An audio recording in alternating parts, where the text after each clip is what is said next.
ఇలా వచ్చారు? ఆ క్యాష్ బ్యాగ్ ఎక్కడ? What happen sir? ఓసారి పట్రా, అర్జెంట్గా పట్రా, చెప్తా.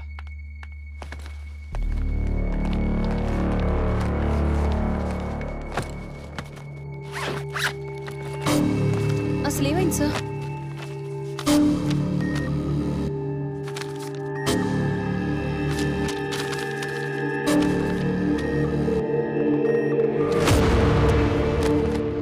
What happen sir? మొత్తం 10 crores అంతా ఫేక్ కరెన్సీ. అంటే సద్దాం ఫేక్ నోట్స్ ఇచ్చుంటాడు.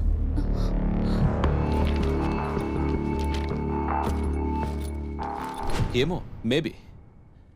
ఆ ల్యాండ్ పేపర్స్ ఇవ్వు. ఇదిగో mummy land papers. Thank you sir.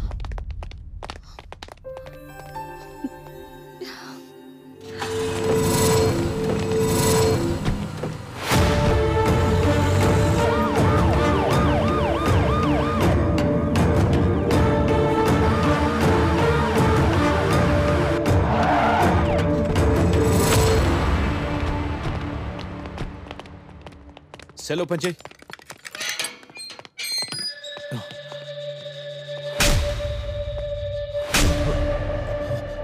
విశ్వనాథ్కి నువ్వు ఇచ్చిన నోట్స్ ఒరిజినలా ఫేకా? చెప్పు. ఒరిజినల్ నోట్స్ ఇచ్చాను సార్. నిజం చెప్పు. నిజం చెప్తున్నాను సార్, ఒరిజినల్ నోట్స్ ఇచ్చాను సార్. అల్లా కసం. అంటే సద్దాంకి తెలియకుండా కరెన్సీ ఎవరు మార్చుంటారు.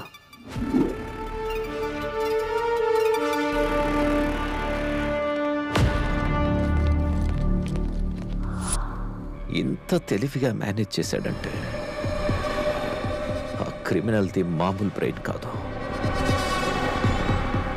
ఇంత తెలివిగా ప్లాన్ చేసిన వాడే పడై ఉంటాడో.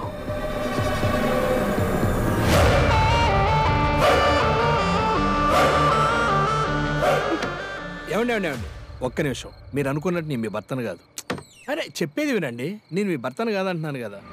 యాక్చువల్గా ఏం జరిగిందంటే, ఇంకా ఎన్ని నాటకాలు ఆడతావు? నేను ఇప్పుడు అబద్ధం చెప్పినా నిజం నిదానంగా తెలుస్తుంది కదా. నేను చెప్పింది నమ్మండి. యాక్చువల్గా నేను మీ భర్తను కాదు. కావాలంటే మీరు వీడియో కాల్ తీసుకొని అనుకోవచ్చు. నిజమే, వీడు వేరు మీరు వేరు. ఇంతకీ మీరెవరు? నా పేరు విశ్వనాథ్. నేను హైదరాబాద్లో లాయర్ని. ఈ ప్రపంచంలో ఎన్నో వింతలు. ఆ ఊర్లో ఎవరికి పిల్లలు కలగట్లేదు.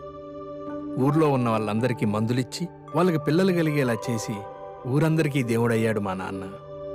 నాన్న ఎన్ని ప్రయోగాలు చేసి ఎన్ని మందులు ఇచ్చినా ఆ ఊర్లో రాజప్ప శంకరమ్మ అనే దంపతులకు మాత్రం పిల్లలు కలగలేదు. ఊర్లో అందరికీ పిల్లలు పుట్టి మీకు పుట్టకపోవటానికి కారణం రాజప్పకి పిల్లలు పుట్టే కణాలు లేకపోవటం. ఇప్పుడు మా పరిస్థితి ఏంటి డాక్టర్? దానికి ఆర్టిఫిషియల్ ఇన్సుమినేషన్ అని ఓ పద్ధతి ఉంది. ఈ కృత్రిమ పద్ధతి ద్వారా వేరే కణాలు నీ గర్భసంచిలోకి ఇంజెక్ట్ చేస్తే నీకు పిల్లలు పుట్టే అవకాశం ఉంది. అలా పుడతారా సారు? పుట్టే అవకాశం అయితే ఉంది. మీకు ఇష్టమైతేనే చేయించుకోండి.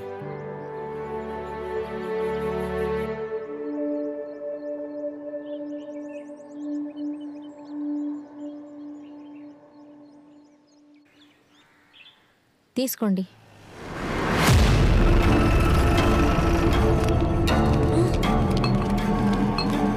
సార్ ఏం జరిగింది సార్? ఏమైంది సార్? నీ మొగుడు ఒక హత్య చేసి. సార్ సార్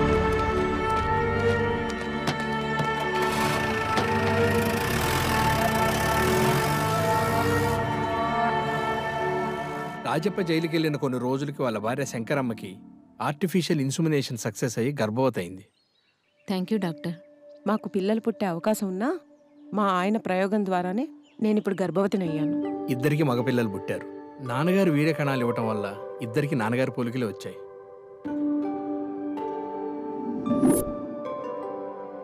ఎవరు రాజప్ప కొడుకు ఎవరు డాక్టర్ కొడుకు అర్థం కాక ఊరు వాళ్ళందరూ కన్ఫ్యూజ్ అయ్యేవాళ్ళు. కొన్నేళ్లకి రాజప్ప జైలు శిక్ష ముగించుకొని ఊరికొచ్చాడు. ఎరా రాజప్ప, జైలు నుంచి ఇదేనా రావటం? ఎంతైనా నువ్వు అదృష్టవంతుడోరా. కలిసి వచ్చే కాలానికి నడిచి వచ్చే కొడుకు పుట్టాడరా. రాజు లేనప్పుడు సారంగా నువ్వు సారంగా ఏందిరా మురుగుతున్నావు?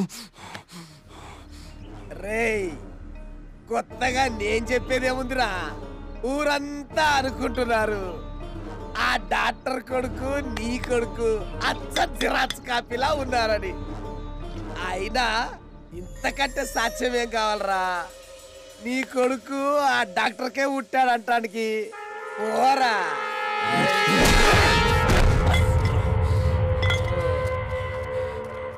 ఏంటి నాన్న డల్గా ఉన్నావు? స్కూల్లో అందరు నన్ను డాక్టర్ కొడుకు అని కామెంట్ చేస్తున్నారమ్మా. నేను డాక్టర్ కొడుకునా అమ్మా? నువ్వు డాక్టర్ వల్లనే పుట్టావమ్మా.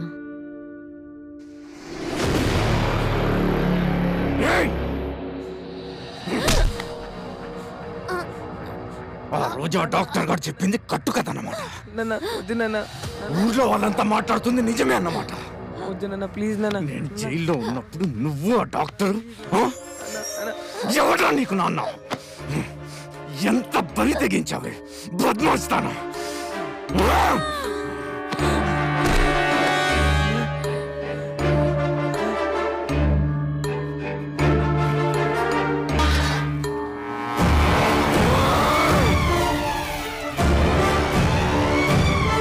నాన్న అమ్మని ప్లీజ్ నాన్న.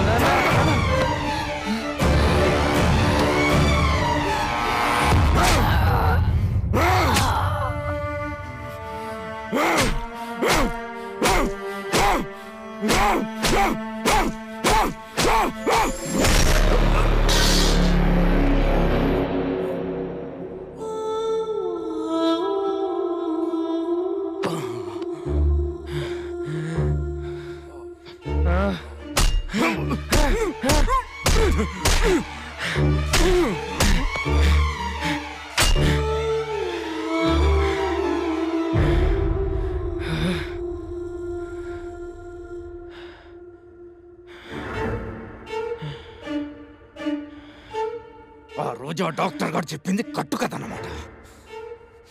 ఊర్లో వాళ్ళంతా మాట్లాడుతుంది నిజమే అన్నమాట. నేను జైల్లో ఉన్నప్పుడు నువ్వు ఆ డాక్టర్ నువ్వు డాక్టర్ వల్లనే పుట్టావమ్మా.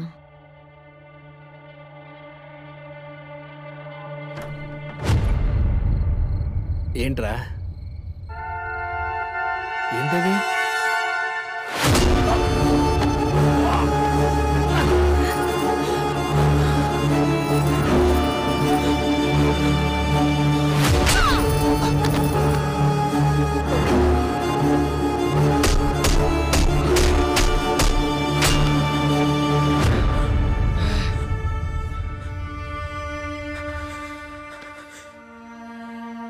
అలా క్రూరంగా మా అమ్మ నాన్ని నా కళ్ళ ముందే చంపేశాడు రాజప్ప కొడుకు.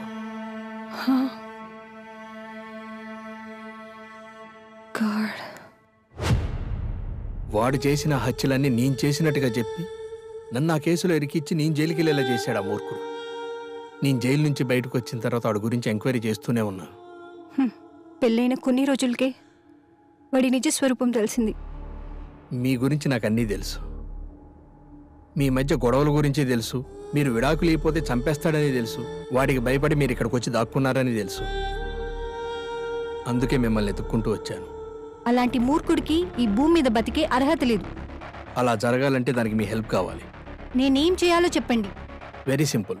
మీరు తనతో క్లోజ్గా ఉంటూ విడాకులు విత్డ్రా చేసుకుంటానని తను నమ్మించి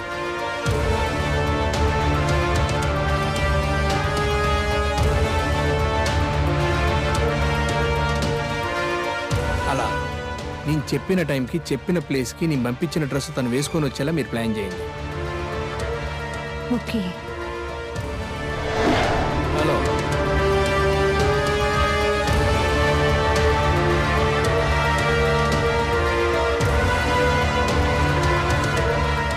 గుర్తుపట్టావా mister Vishwanath, son of Rajappa? ఆ రోజు నా కళ్ళ ముందే నా తల్లిదండ్రులను చంపి నన్ను జైలుకు పంపించి నా ఐడెంటిటీ నువ్వు తీసుకున్నావు. నువ్వా? ఇప్పుడు నిన్ను చంపి నిన్ను పైకి పంపించి నీ ఐడెంటిటీ నేను తీసుకుంటాను.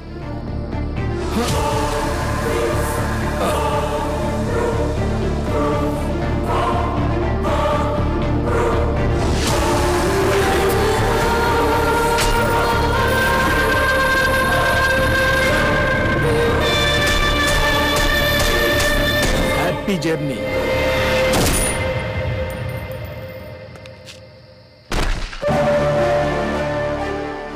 ఇప్పుడు పోలీసులు సమాజం దృష్టిలో లాయర్ విశ్వనాథ్ చనిపోయాడు. నేను అభిరామ్ని. నా ఐడెంటిటీ నేను తీసేసుకున్నాను. మీరు కోరుకున్నట్టే మీ విడాకులు మీరు తీసుకొని మీ లైఫ్ని మీరు హ్యాపీగా లీడ్ చేయండి. Thank you sir. బాయ్ అండి. Bye. Wow, what a brilliant plan.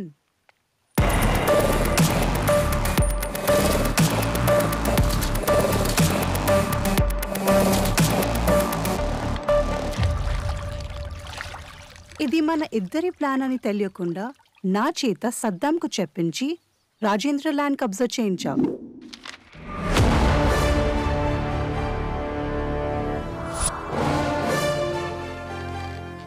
రాజేంద్రని ఎందుకు టార్గెట్ చేశావు?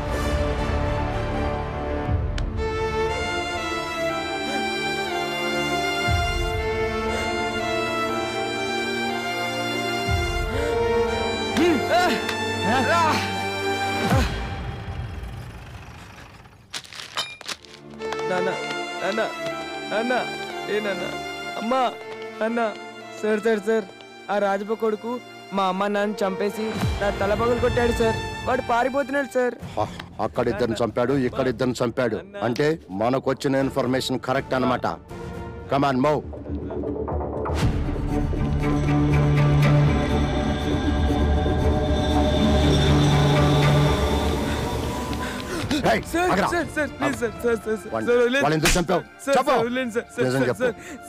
నేను రాజప్ప కొడుకును కాదు డాక్టర్ కొడుకునని ఎంత ప్రాధాయపడ్డా ఆ రాజేందర్ వినిపించుకోలేదు. ప్లీజ్ సార్ సార్ నన్ను నమ్మండి సార్. పోలీస్ ఆఫీసర్ అయ్యండి తను కరెక్ట్గా ఎంక్వైరీ చేయలేదు. తను కరెక్ట్గా ఎంక్వైరీ చేస్తుంటే ఆ రాజప్ప కొడుక్కి నా తల్లిదండ్రులు చంపినందుకు శిక్ష పడేది. అప్పుడు అందరి దృష్టిలో నేను రాజప్ప కొడుకునయ్యాను. సార్ సార్ నన్ను నమ్మండి సార్. నేను డాక్టర్ కొడుకుని సార్, రాజప్ప కొడుకు కాదు సార్. సార్ కేవలం రాజేంద్ర వల్ల. రాజేంద్ర నెగ్లిజెన్సే వారి చావుకి కారణమైంది. అభిరామ్ హత్య కేసులో గౌతమ్ని ఎందుకు ఇరికిచ్చావు? నేను ఇరికిచ్చడం ఏంటి? రిషి హత్య కేసులో వాడు ఎలాగో జైలుకి వెళ్లాల్సినోడే కదా. రిషిని ఎందుకు చంపామని గౌతమ్ని అడిగితే ఆ ట్రాన్సాక్షన్ లో మా ఇద్దరికి పెద్ద మొత్తంలో కమిషన్ రాబోతుంది సార్. కమిషన్ కోసమని అబద్ధం చెప్పాడని నాకు అప్పుడే తెలుసు. యాక్చువల్గా భూత బంగ్లా దగ్గరకు వచ్చి నన్ను చంపి నా ఫోన్లో వీడియో డిలీట్ చేద్దామని ప్లాన్ చేశాడు.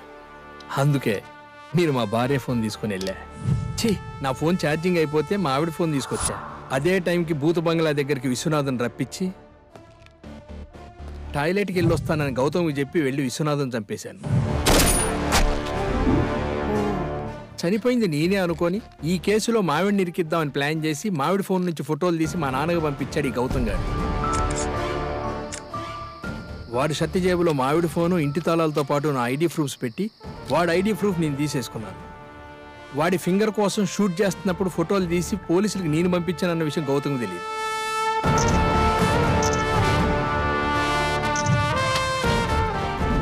పాపం ఫోటోలు చూసి నేను చనిపోయాను అనుకుని మా నాన్న తెగ ఇచ్చాడు. మీ అమ్మ నాన్న చనిపోయారు కదా, మరి రాములు ఎవరు? రాములు జైల్లో ఉద్యోగం చేసేవాడు. జైల్లో నన్ను సొంత కొడుకులా చూసుకొని నన్ను దత్తత తీసుకొని నన్ను లాయర్ని చేశాడు మా రాములు నాన్న. బాబు బాబు ఈ అమ్మాయి మనల్ని మోసం చేసింది. ఏం చేసింది?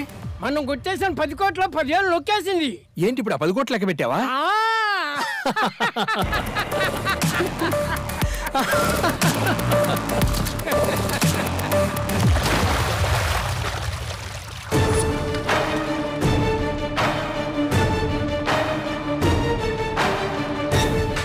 ఆ రోజు మేము చూసిన ఫుటేజ్ ప్లే చేయి. అది అది